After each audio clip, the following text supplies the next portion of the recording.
All right, Shalom. All praise, honor, glory, and fear to Yahweh by Shem Shai by Hashem Rakakadash.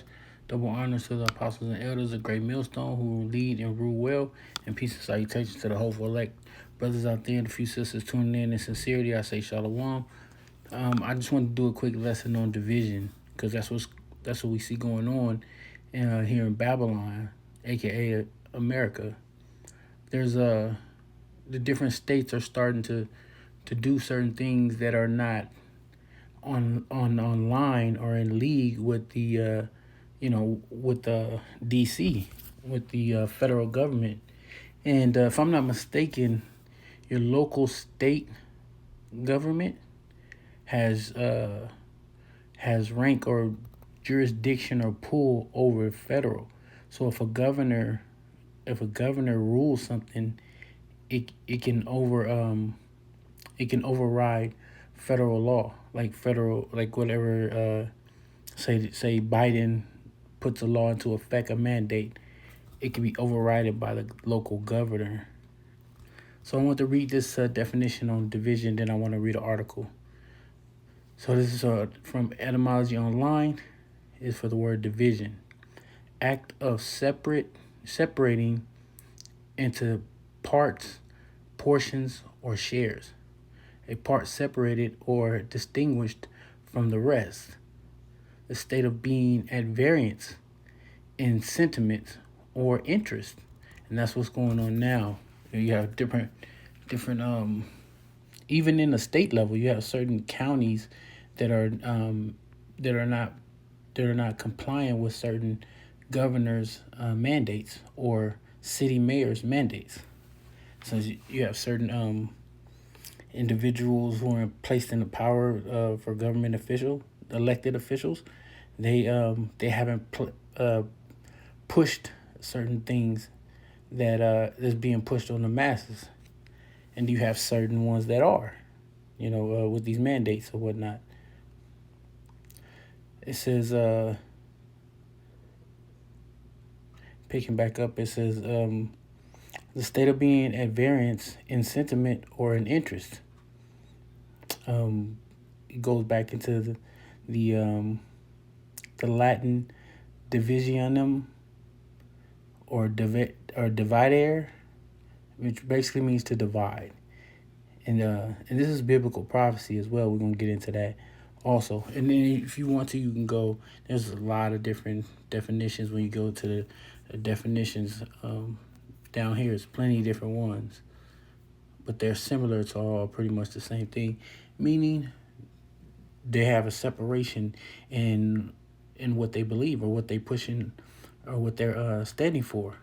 There's a division among them. So this is going on in Texas. This is Texas Governor Greg Abbott bans COVID-19 vaccine mandates by any entity. Now, before you get all sour, YouTube, this is me reading a article from Smart News. This is not my words, just reporting it. So please don't strike my video. Just giving a little quick disclaimer out there as you guys get strike happy. This is not the words that are coming from my mouth. These are words that were written by an article that I'm reading. So it says, Texas Governor Greg Abbott issues an executive order Monday prohibiting C-19 vaccine mandates by any entity, including employers. If someone objects to the vaccine for any reason of personal conscience, why does it matter? They knew the new Salakia executive order goes further than the Republican governor's previous vaccine mandates ban, passed in August, which prohibited vaccine mandates by any state government entities or entities that receive public funding. State of play. Abbott has also submitted the issue to the state legislation legislature special session agenda. The executive order would be rescinded once legislators codifying it has passed, according to a press release from the governor's office. The executive order also lists prior infection with COVID-19 as a possible medical reason for objective to the vaccine. The COVID-19 vaccine is safe, effective, and our best defense against the virus, but should remain volunteer and never forced, Abbott wrote in the news release. The big picture: Abbott has fought vehemently against public health measures intended to stop the spread of COVID-19.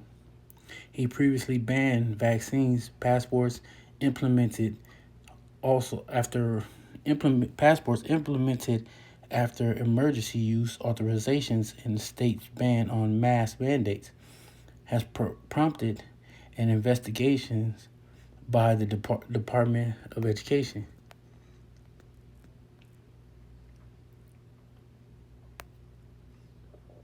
So I'm gonna just stop right there. If you want to go ahead and read it, it's on Smart News. You can continue to read it. It just basically goes into the vaccine, health, and political education. It's pretty much the end of it. But the point is that I want to bring out is the fact that it's let me get to the title again. It's that the Texas governor is going against the grain. He is one of the few governors that are basically in the state of Texas making the mandates prohibited. He's putting a ban on COVID-19 vaccines mandated by any entity. Which but then again, this is California. I'm here in California. This is a blue state. That ain't gonna happen. But it'll happen in the red states. So anyway, let's get into the scriptures.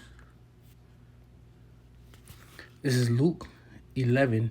It says, "But he, knowing their thoughts, said unto them, Every kingdom divided against itself is brought to desolation, and a house divided against a house falleth. If Satan also be divided against himself, how shall his kingdom stand? Because ye say that I cast out devils through Beelzebub."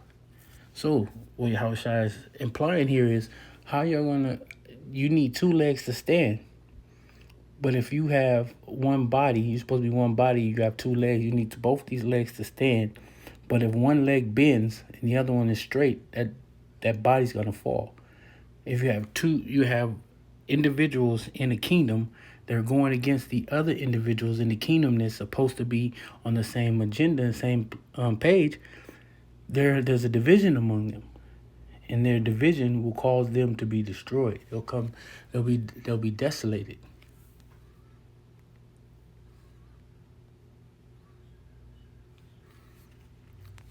This is Mark 3:22. "And the scribes which came down from Jerusalem said, He had Beelzebub, and by the prince of the devils casted he out devils. And he called them unto him, and said unto them in parables, How can Satan cast out Satan? And if a kingdom be divided against itself, that kingdom cannot stand. And if a house be divided against itself, that house cannot stand. And if Satan rise up against Satan," it's like if Satan rise up against himself and be divided, he cannot stand, but had an end. And that's what we're approaching. We're approaching the end of the so-called white man's rulership.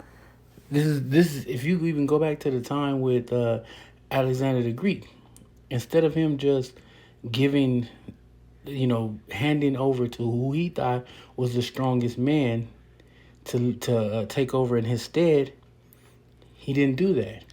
He basically said, let him duke it out for who's going to become the next king of Greece. Who's going to reign supreme. He put his four generals over four of the four corners of his empire, and let them went to war, and to basically fight it out. That's them being divided, which made them vulnerable, which is exactly how a major way how they got taken down, because they were divided. If he would have just named one guy that he thought had what it takes, and then go from there, they would have been on one accord, but he didn't, because he wanted to see who was going to be supreme, who was going to take the other one out, who wanted it bad enough. And that's the mindset of an Edomite. And the same thing was going on today. Each one of these so-called leaders that are placed in certain parts of the United States to lead or to be ahead of a land, like a state, a county, a city, to see who's gonna do what. They're all given their own abilities to do whatever they want to do to a certain extent. And then the only thing that can happen is the federal government starts to take away some of their government funding, and that's how they put them in subjection and order. The same thing when Texas wanted to break off from the United States and be its own country. What did they do? They sent the HARP program over there and froze them out to death, and brought that tragedy on there. And then they knew that they needed the help of the federal government. So that's how the federal government brings them to their knees. But there are divisions among them, major divisions among them. You can look at some of the the different government. They're having different what do you call those? Where the House and the Senate, they get together, the House of Representatives get together, or the Congress get together, and they be going at each other's head about different things. In those conferences, they be going at each other. And those of us that watch these news articles, we see it. It's just manifesting dead in our face. It's a beautiful thing. And the last scripture I want to go into is James 3:14. But if ye have bitter envying and strife in your hearts, glory not and lie not against the truth. This wisdom descended not from above, but is earthly, sensual, devilish. And this is the description, and this is how we not supposed to be, but this is how the mindset and the characteristics of the so-called white man Esau, Edom. Verse 16. For where envying and strife is, there is confusion and evil works. But the wisdom of that is from but the wisdom that is from above is first pure, then peaceable, gentle, and easy to be entreated, full of mercy and good fruits, without partiality and without hypocrisy. So that's how you know what's going on right now in the world. None of that is the case.